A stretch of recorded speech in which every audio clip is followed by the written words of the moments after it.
right, guys, today we're gonna be talking about laser placement on your Picatinny.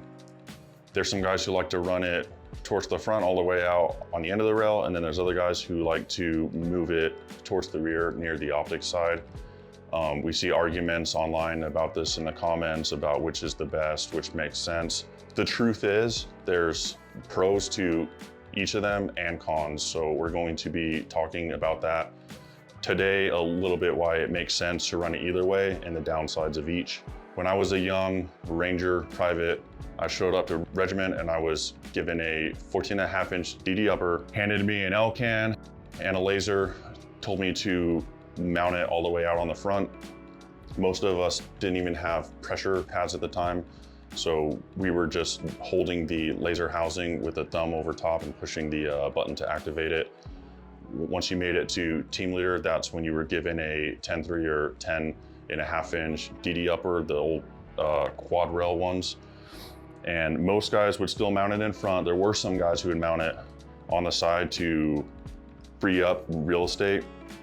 But that's when you started to see guys move the laser towards the rear. Around 2019 or so, that's when guys started to get into the riser game, and it became more often in Ranger Regiment, whether it was on an optic or they would mount the laser towards the rear and put it on a riser. Around that time, give or take, is when the whole riser boom happened, and you see all these companies coming out with riser mounts, with the Hydra being the most extreme end of that spectrum. I don't want to go too in-depth on this because this is about lasers, it isn't about risers.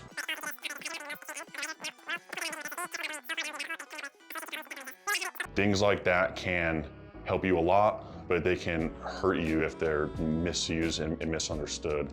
So just the key point here is to understand your reasoning behind doing certain things and have a purpose for it. Don't just put things on your gun because it looks cool.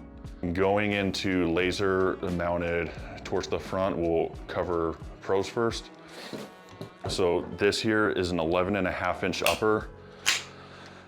As we've said, the key thing for placement and what drives your decision is real estate and barrel length. So an 11.5-inch, even 10.5-inch is the shortest I would go and still mount my laser towards the front. Just based off of my arms and my body position, I believe this is enough real estate for me to shoot.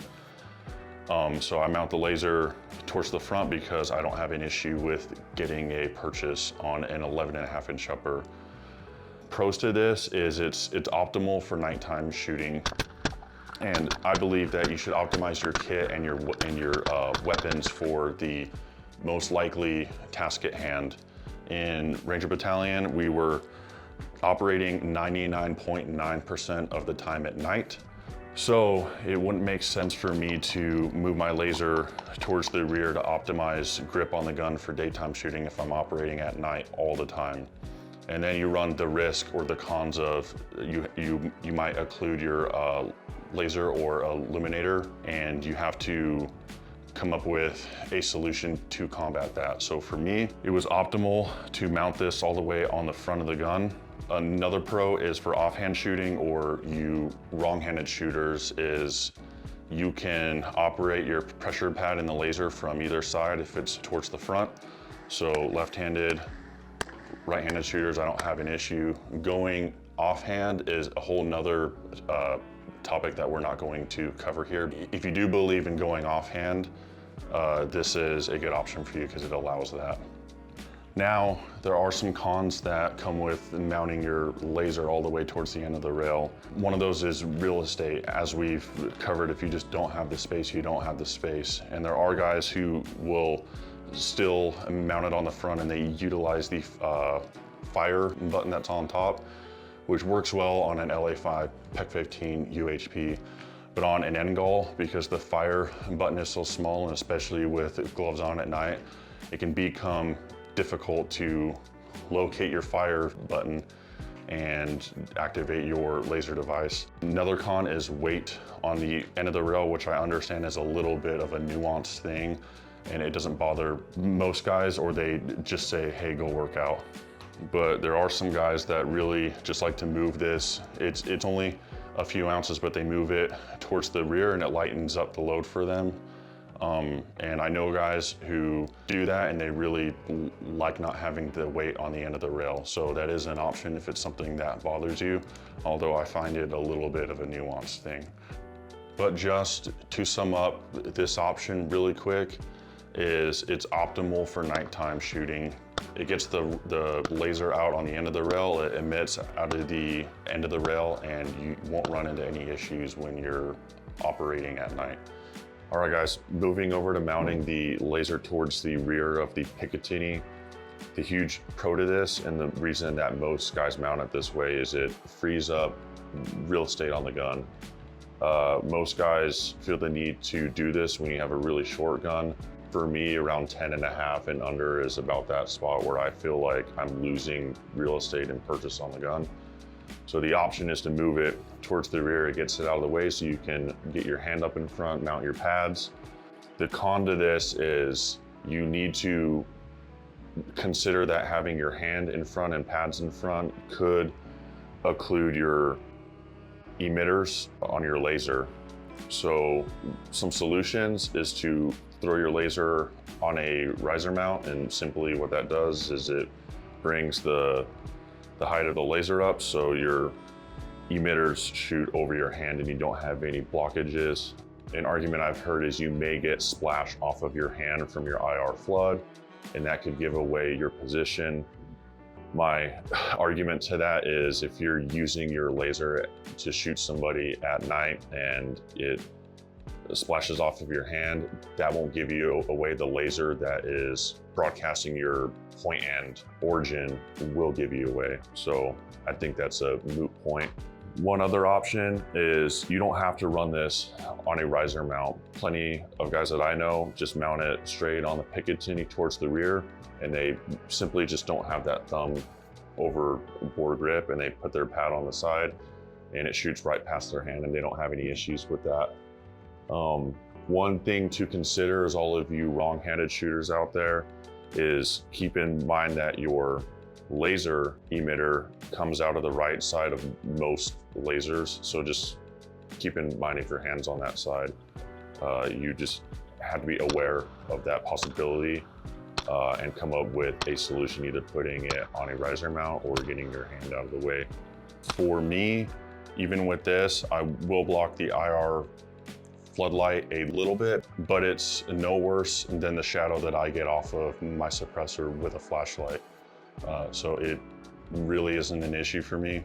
I know guys who run their IR laser in tandem with an IR flashlight, so that allows them to not have any blockages of any output, so they don't have an issue. I know a guy from 275 who taught me this trick, and what he does is he runs his laser device on dual high, and then he places his IR flood cap over, and what the cap does is it will diffuse the IR light, and it's very replicable, or it looks the same as a IR flashlight, and you do not have any blockages with your hand in front of the laser device. So I thought that trick was very cool, and I utilize it when I'm running my laser towards the rear. I put the cap over the IR flood, so that way I have my IR floodlight output and my laser. I don't occlude anything, and then I can keep my flashlight on the white light.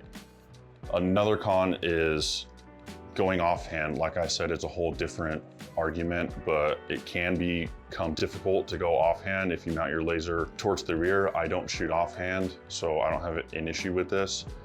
Keep in mind that your IR emitter or your laser is on the right side of most laser devices. And if your right hand is on that side, you may have an issue, but if you're running it on a riser mount or keeping your hand flat, it shouldn't be a problem. One more point, and it's a little bit of a nuanced thing as well, but I work with a guy who hates to see his laser housing in his optic window.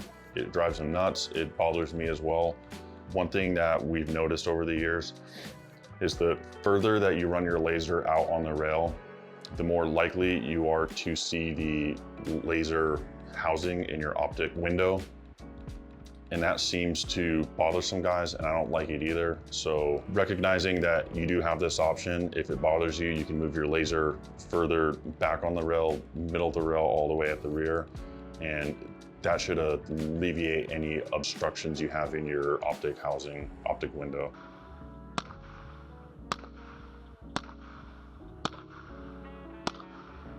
All right, guys, that's it. We covered laser placement, pros and cons of each option. At the end of the day, this is shooter's preference, right? I know that sounds like a cop-out answer, but it's the absolute truth.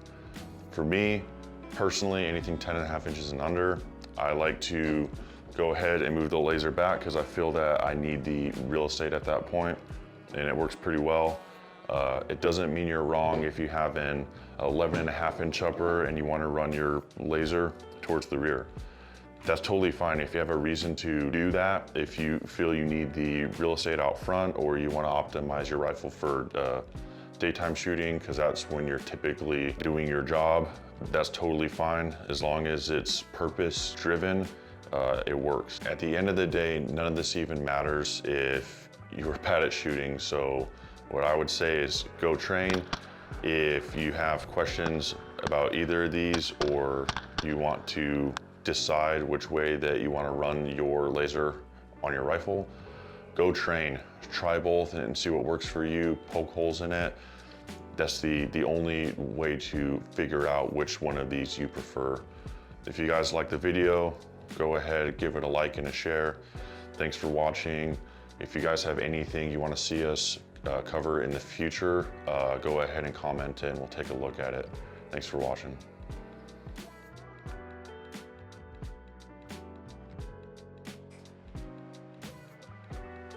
Oh, I didn't see you there. Grab a seat.